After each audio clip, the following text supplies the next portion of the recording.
अगला से पानी फेंको। ले ले ले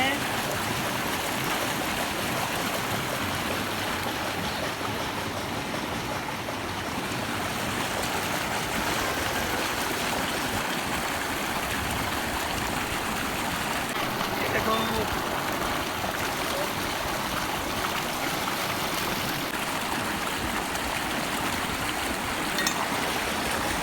बकरा ईद बकरा ईद फुल एंजॉय हो रही है। हाँ जी तो अब्दुलवासे ईद एंजॉय हो रही है। अब्दुलवासे भी खूब एंजॉय करता पे बकरा ईद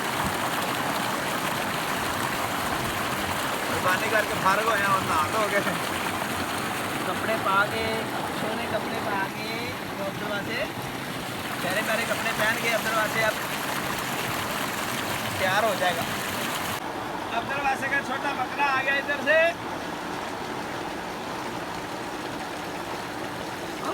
मेरे ऊपर फेंको मेरे ऊपर ऐसे ऐसे मेरे ऐसे ऐसे भाई के ऊपर फेंको मैं छोटा है भाई के ऊपर फेंको भाई के ऊपर फेंको ऐसे भाई के ऊपर फेंक दो भाई के ऊपर फेंक दो।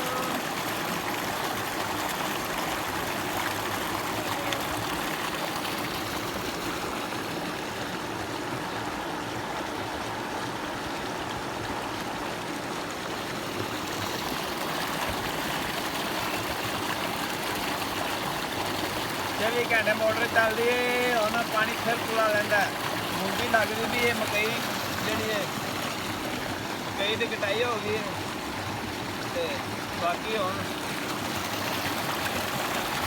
बाकी हम मूंगी लग जाएगी सारे भैया सारी की सारी मूंगी लग जाएगी धान की फसल।